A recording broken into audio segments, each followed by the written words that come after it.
में बम के जो हंगामा हुआ ये फैब्रिकेटेड है।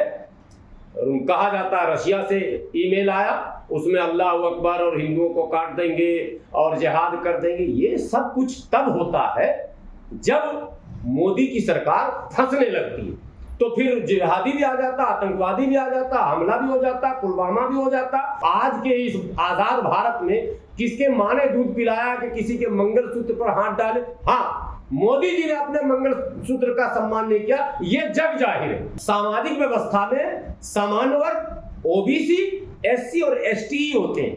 हिंदू, मुस्लिम, सिख, ईसाई, जैन, पारसी, आस्तिक, ये एक अलग चैप्टर है। मेरी लड़ाई तो मुस्लिम सामंतवादियों से भी है और बराबर है। और मैं एक बात रामलीला मैदान में भी आप लोगों के बीच बोला था, आज फिर बोलता हूं, ये हिंदू मुस्लिम ये बड़ा कार्ड है इनका। तो भाई हमारे यहाँ भी खटिक है, हमारे यहाँ भी धोबी है, हमारे यहाँ भी नाई है, हमारे यहाँ भी हलाल खोर है, ललबेगी है, हेला है, चमेला है, और हमारे यहाँ वो तमाम जातियां उपजातियां पाई जाती हैं जो नॉन मुस्लिम में पाई जाती है। और ये सब के सब उसी व्यवस्था से इधर आए, केवल आस्था इनकी बदली है, इनका सोशल स्टेटस चेंज नहीं हुआ है। इसलिए राइट तो इनका भी बनता है अकॉर्डिंग टू भारतीय संविधान।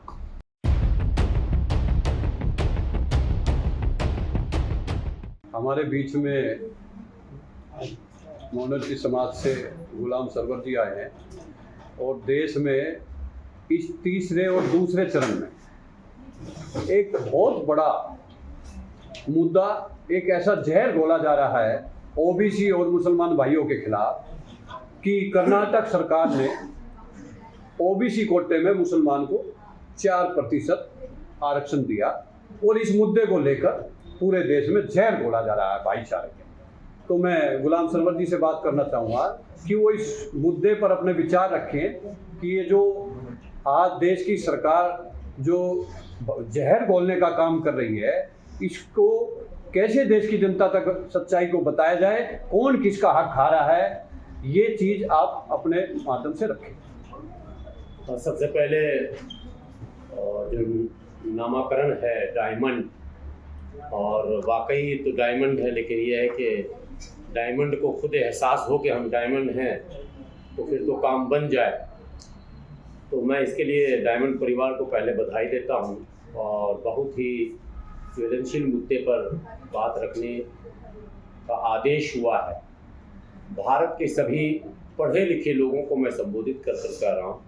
जो अनपढ़ हैं वो तो समझेंगे नहीं कि भारत के संविधान में जो आरक्षण की व्यवस्था है, जो अनुच्छेद 340, 341, 342, आर्टिकल 340, 341, 342, ये आरक्षण से संबंधित वो धाराएं हैं जिनमें 3 वर्ग बनाया गया और ये कहीं भी धर्म के आधार पर नहीं बनाया गया। 340 अर्थात ओबीसी, 341 एससी, 342 एसटी यानी ओबीसी पिछड़ा जिन्हें आप कहते हैं, और जिन्हें अनुसूचित जाति कहते हैं, और जिन्हें अनुसूचित जनजाति कहते हैं। फिर इन तीनों कैटेगरी में अलग अलग व्यवस्था की गई है और कब कब कैसे लागू हुआ ये तो लंबी दास्तान है, लेकिन व्यवस्था संविधान में इतना ही है आरक्षण का, इसके अतिरिक्त कोई व्यवस्था नहीं है। 2 बात आज एडिशनल कहूँगा। चुनाव चल रहा है तो बड़ा सोच समझकर बोला जाता है, व्यक्तिगत रूप से और वैचारिक रूप से भी। हम लोग कभी भी एक दल पर नहीं बल्कि एक विचार पर प्रहार करते हैं, दल पर नहीं, और दल से बैर भी नहीं है, किसी से विचार से बैर है। और वैचारिक टकराव और वैचारिक समानता के बीच हम लोग चलते हैं। अगर वैचारिक समानता है, वो व्यक्ति किसी भी वर्ग में रह रहा है तो वो मेरी अगुवाई कर सकता, और अगर मतभेद है, उसका विचार अलग है, वो चाहे मेरे समाज का मेरा बेटा मेरा भाई ही क्यों ना हो, यदि वो उस विचारधारा को आगे बढ़ाना चाहता है जो सर्व समाज को, या यूं कहें 90% की बात जो हो रही है, जो बहुसंख्यक शब्द कह रहे हैं, बाबू जगदेव बाबू के शब्दों में 90% और बाकी 85% जो कहा जा रहा, उनके हक अधिकार को अगर प्रभावित करता है तो हम लोग उसका विरोध करते हैं। वो मेरा सगा भाई या सगा बेटा या मेरी पत्नी क्यों ना हो। एक बात क्लियर होनी चाहिए, जब संविधान में व्यवस्था ही इन 3 वर्गों का है तो चौथे का नाम कहां से आ गया और धर्म कहां से आ गया? दरअसल 26 नवंबर 1949 को बना और 1950 को लागू हो गया। 26 जनवरी 1950 को लागू होने के बाद नवंबर, दिसंबर, जनवरी, फरवरी अंगीकृत करने के बाद 4 महीने के बाद वादाफ्ता ऐलान हो गया। 26 जनवरी 1950 को संविधान लागू हो गया। जनवरी में लागू हुआ, फरवरी, मार्च, अप्रैल, मई, जून, जुलाई, अगस्त 7 महीने मात्र संविधान लागू होने के बाद उस वक्त के तत्कालीन प्रधानमंत्री पंडित जवाहरलाल नेहरू जी ने इस आरक्षण की व्यवस्था में धर्म शब्द जोड़ दिया, वो भी केवल एक आर्टिकल में, आर्टिकल 340 में नहीं, ओबीसी वाले में नहीं और एसटी वालों में भी नहीं। एससी का जो कोटा है, जो आर्टिकल 341 है, उसमें धार्मिक प्रतिबंध लगाकर ये लिखा गया कि ये जो व्यवस्था है आरक्षण की, जो लाभ मिलना है, वो केवल और केवल हिंदू धर्म पर आस्था रखने वाले दलित को ही दिया जाएगा। अब सवाल इससे दो पैदा हुआ, मुस्लिम, सिख, ईसाई तमाम इससे बाहर हुए और जो नास्तिक है, जिनकी आस्था ही नहीं है, लगभग वो भी बाहर हुए। 56 में लड़ाई शुरू हुई, पहले सिखों ने लड़ाई शुरू की, भाई ऐसा कैसे होगा, जब हमारा संविधान धर्म के आधार पर आरक्षण दे नहीं सकता तो आरक्षण छीन भी नहीं सकता, तो फिर हम दलित तो दलित हैं, हम जो है रविदासी हैं, हम फला, जो पंजाब में आज भी पाए जाते हैं। तो आपने केवल, हमने अपनी आस्था बदल दी, जबकि भारत का संविधान सबको स्वतंत्र करता है। मस्जिद जाइए, मंदिर जाइए, गुरुद्वारा जाइए, चर्च जाइए, बौद्ध विहार जाइए, आप स्वतंत्र है, ये आपकी मर्जी है कि आप कहाँ जाएंगे, ना आपको कोई जबरन ले जाएगा ना जबरन रोक सकता है। यही भारत के संविधान की महानता है और यही कारण है कि इतना बड़ा मतलब भारत का एक संघ है, जिस यूनाइटेड स्टेट ही है, ये इतने स्टेटों का जमावड़ा जो है वो इसी संविधान से जुड़ा हुआ है। तो सिखों के विरोध के लिए सरदार तारा सिंह थे, उनके नेतृत्व में लड़ाई हुई। 1956 में नेहरू जी ने सिख को इंक्लूड किया, यानी एक अमेंडमेंट फिर हुआ, उसमें सिख इंक्लूड हो गए। फिर लड़ाई बौद्धिस्टों ने लड़नी शुरू की। बौद्धिस्ट ज्यादातर जो है वो एससी कोटे से कन्वर्ट होकर आए थे। तो फिर उसमें एक नया संशोधन हुआ कि नेओ बौद्धिस्ट को छोड़कर बाकी को एडजस्ट किया जाएगा। 1990 में बीपी सिंह की सरकार में बौद्धिस्टों को फिर इसमें शामिल किया गया और 94 में फिर मुसलमानों ने लड़ाई शुरू की। पहली बार दलित मुस्लिम टर्म दिया गया कि भाई हमारे यहाँ भी खटिक हैं, हमारे यहाँ भी धोबी है, हमारे यहाँ भी नाई है, हमारे यहाँ भी हलाल खोर है, ललबेगी है, हेला है, चमेला है और हमारे यहाँ वो तमाम जातियां उपजातियां पाई जाती हैं जो नॉन मुस्लिम में पाई जाती हैं और ये सब के सब उसी व्यवस्था से इधर आए, केवल आस्था इनकी बदली है, इनका सोशल स्टेटस चेंज नहीं हुआ है, इसलिए राइट तो इनका भी बनता है अकॉर्डिंग टू भारतीय संविधान। तो ये भी 1994 से संघर्ष शुरू किए। उस संघर्ष में बाद के दिनों में मैं भी जुड़ा और बहुत सारे हमारे मीडिया बंधु जानते हैं कि कितने धरना प्रदर्शन हुए। अभी सामने ये बैठे हैं, हमको लगता है कम से कम 50 हमारे धरना प्रदर्शन को इन्होंने कवर किया है। अनुच्छेद 341 पर धार्मिक प्रतिबंध समाप्त करो के नारे से हम लोगों ने ये लड़ाई शुरू की और सुप्रीम कोर्ट में हमारा PIL डला हुआ 2004 से।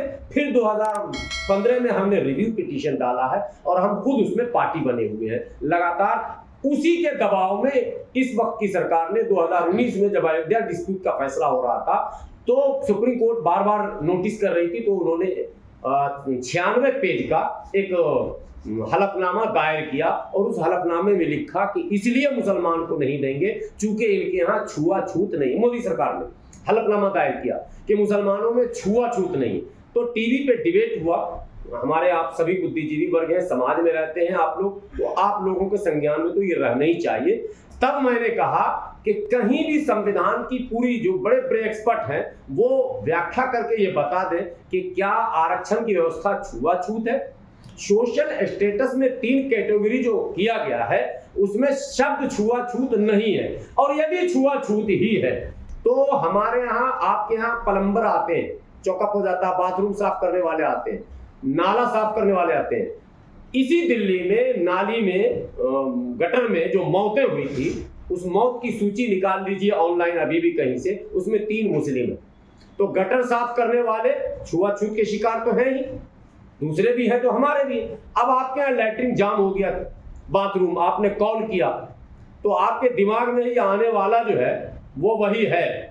आप अब हिंदू मुस्लिम नहीं सोच रहे, उसके साथ जो आपका बिहेवियर, लड़ाई तो सोशल बिहेवियर की है ना भाई। लड़ाई हमारी किसी से क्या, कोई जमीन जायदाद की तो है नहीं, भैंस किसी ने नहीं खोल लिया। जो सोशल बिहेवियर है हमारे साथ, जो भेदभाव होता है, जो छुआछूत होता है, हमें जो नीच और मैंने ये समझा जाता है, यही तो लड़ाई है। हम समानता की बात करते हैं, वो विभिन्नता की बात करते हैं, वो बांटते हैं कि तुम ये हो तुम वो हो। तो वहां छुआछूत का भाव हमारे साथ भी होता है, जो हमारे लोग जाते हैं। इसलिए कहीं से भी ये कहा जाना कि क्या कहते हैं ये उसमें कैटेगरी में नहीं आते, ये गलत है। एक बात, अंतिम बात ये बता दूं, मोदी जी ने ये सब क्यों किया। मोदी जी कह रहे धर्म के नाम पर हम आरक्षण होने नहीं देंगे, और जबकि धर्म के नाम पर ही 341 में आरक्षण है। जब मोची, ऑलरेडी मोची मुस्लिम आगरा में चले जाइए, आपको बड़ी तादाद में मिलेगा। मोची मैं कह रहा हूं, डोम लखनऊ चले जाइए आपको मिलेगा। वाल्मीकि जिसको कहते हैं, वाल्मीकि को हेला भी कहते हैं, आप चले जाइए उज्जैन, वहां मुस्लिम है और मुस्लिम भी उसके साथ भेदभाव करता। अभी पंजाब केसरी ने एक खबर छापी थी जिसमें उस वाल्मीकि हेला समाज यानी मुस्लिम हेला के घर में मृत्यु हो गई तो उसने अपने कब्रिस्तान में दफन करने नहीं दिया।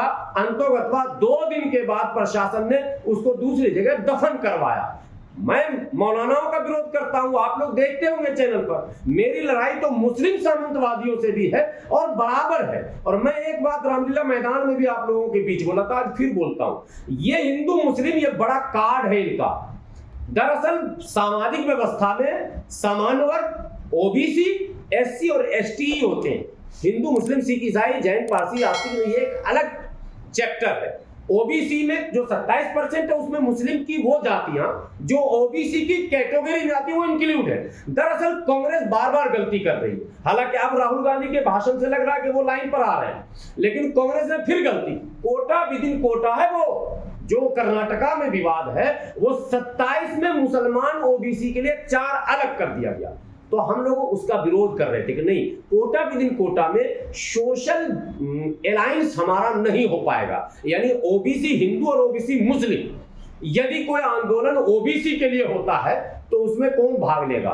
जैसे 2 अप्रैल को एससी एक्ट में जो मामला हुआ था और आंदोलन जो हुआ था उसमें तो कोई मुस्लिम नहीं शामिल हुआ था, इसलिए कि मुसलमानों को लगा कि हम तो एससी है ही नहीं। टोटल नॉन मुस्लिम एससी गए थे लड़ने मरने, मरे भी शहीद भी हुए 14-15।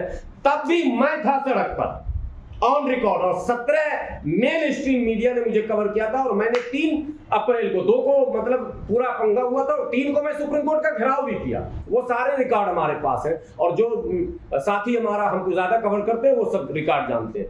तो मैंने तब भी आह्वान किया था मुस्लिम एससी से, ठीक है तुम उस कैटेगरी में नहीं हो, मतलब अभी सरकार ने बाहर कर दिया, लेकिन सामाजिक दृष्टिकोण से तुम उसके भाई हो, तुम्हें आना चाहिए उनके अधिकार की रक्षा के लिए। आज मैं मोदी जी से अपील करता हूं कि 2 चरण के चुनाव में आपको जो फीडबैक मिला है, आप पिछड़ रहे हैं और वाकई पिछड़ रहे हैं। आज उनके एक बहुत बड़े नेता से मेरी एकांत में बात हुई थी और उन्होंने कहा कि हुआ क्या कि 2 चरण में जो एग्रेशन दिखा माइनॉरिटी वोट में और जो मत पर उदासीनता दिखी उनके वोटरों में, जो कम हुआ वोटिंग वो सारे लोग जान रहे हैं, 50 और 55 के अंदर सिमट के रह गया, उससे इनको बेचैनी हुई और इनके भाषण लिखने वालों ने कहा छेड़ दीजिए हिंदू मुस्लिम। 3 मुद्दे इन्होंने छेड़े। एक तो मंगलसूत्र का मुद्दा छेड़ दिया। मंगलसूत्र जब जोधाबाई का अकबर जैसे महान की हिम्मत नहीं छू सके, उसका सम्मान वो जीवन भर करा, तो आज के इस आजाद भारत में किसके माँ ने दूध पिलाया कि किसी के मंगलसूत्र पर हाथ डाले? हाँ, मोदी जी ने अपने मंगलसूत्र का सम्मान नहीं किया, ये जग जाहिर है, दुनिया जान रहा है इसको। दुनिया जान रही कि उन्होंने अपनी उस पत्नी को जहां 7 फेरे लगाए, 7 कसमें खाई, तोड़ दिया। तो जो अपने पत्नी के वचन को नहीं निभा सके, इतने पंडितों और बारातियों के भीड़ में कसम खाने वाले, वो अब क्या निभाएंगे। बहरहाल दूसरा मुद्दा इन्होंने आरक्षण का उठाया कि भाई मुस्लिम को आरक्षण नहीं होने देंगे, बिल्कुल नहीं होने देंगे, हम इस मामले में आपके पक्ष में, मगर है ही नहीं तो आप इस मुद्दे को क्यों उठा रहे हैं? जब धर्म के नाम पर आरक्षण है ही नहीं तो होने नहीं देंगे का क्या मतलब? हाँ, एक काम आप होने देंगे, एक वर्ग को आपने 300% आरक्षण दे रखा, चौंकिएगा नहीं, 10% उनकी कुल आबादी है और 10% उनको आरक्षण दे दिया गया कानूनी बनाकर जबरन, जो कि संविधान में व्यवस्था नहीं थी, और बाकी तमाम जो प्रतिशत बचा हुआ न 27 मिल रहा न 23 मिल रहा, किसी विभाग में नहीं है, किसी भी विभाग में नहीं है। न एससी का कोटा फुलफिल है न ओबीसी का कोटा फुलफिल है, तो वो कोटा भी वही वर्ग ले रहे हैं। तो उनकी आबादी के अनुपात में तो 300% अधिक उनको आरक्षण मिल रहा, तो उसका तो ये नाम नहीं ले रहा। हम यही तो कह रहे हैं, आबादी के अनुपात में हमारी सहभागिता सुनिश्चित कीजिए और धर्म का नाम लेकर मत कीजिए, बिल्कुल मुसलमान को मत दीजिए, मुस्लिम शब्द का ही इस्तेमाल मत कीजिए, यह असंवैधानिक है। अगर मुस्लिम को आरक्षण देंगे तो फिर हिंदू को दो, फिर सिख को दो, फिर तो धर्म पे हो जाएगा, फिर ईसाई को दो, फिर बौद्धिस्ट को दो, ये नहीं हो सकता। सीधा सा संपर्क मामला ओबीसी को दे, एससी को दे और एसटी को दे, और जितना है संविधान में उतना दे। उसको रोकने का ये नया नया फार्मूला जो हिंदू मुस्लिम कर रहे हैं वो ना अपनाएं। तीसरा मुद्दा लास्ट है, आपने सुना होगा कि स्कूलों में बम के जो हंगामा हुआ, ये फैब्रिकेटेड है। कहा जाता है रशिया से ईमेल आया, उसमें अल्लाह अकबर और हिंदुओं को काट देंगे और जिहाद कर देंगे। ये सब कुछ तब होता है जब मोदी की सरकार फंसने लगती है, तो फिर जिहादी भी आ जाता, आतंकवादी भी आ जाता, हमला भी हो जाता, पुलवामा भी हो जाता। तमाम चीजें तभी क्यों हो जाती हैं जब वो फंसते हैं। जब वो इलेक्ट्रल बॉन्ड में फंसे तब हिंदू मुस्लिम, जब वो तमाम भ्रष्टाचारियों को अपनी पार्टी में शामिल किए तब हिंदू मुस्लिम। जहां जहां उनकी घेराबंदी विपक्ष करता है वहीं वो हिंदू मुस्लिम का सहारा लेके निकलना चाहते। तो ये भारत के बहुसंख्यकों को, नोट हिंदू मुस्लिमों को, बहुसंख्यकों के परीक्षा की घड़ी है ये बचे हुए मतदान। मैं विनती करता हूं, अपील करता हूं, वैचारिक मतभेद बहुत है हमारे, कांग्रेस से भी है, लेकिन हाँ इतना विश्वास जगा है कि कांग्रेस का मौजूदा नेतृत्व और ये जो महागठबंधन में बाकी दल हैं, कम से कम ये उतने बड़े बेईमान हमारे लिए कभी साबित नहीं हो सकते हैं जितनी बेईमानी पिछले 10 वर्षों में हो गई है। और कम से कम देश में इस तरह से खुले मंचों से हिंदू मुस्लिम नहीं होगा।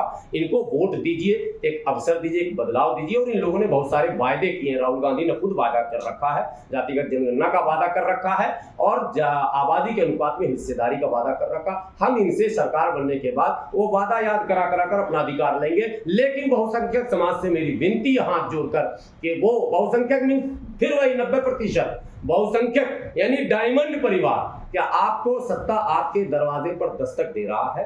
ये जो समय 1 जून तक है इसका सदुपयोग कीजिए और पूरी ताकत लगाकर भारतीय जनता पार्टी के नेतृत्व में एनडीए गठबंधन को शिकस्त दीजिए और इंडिया गठबंधन को और उनके तमाम सहयोगियों को आप मतदान कीजिए।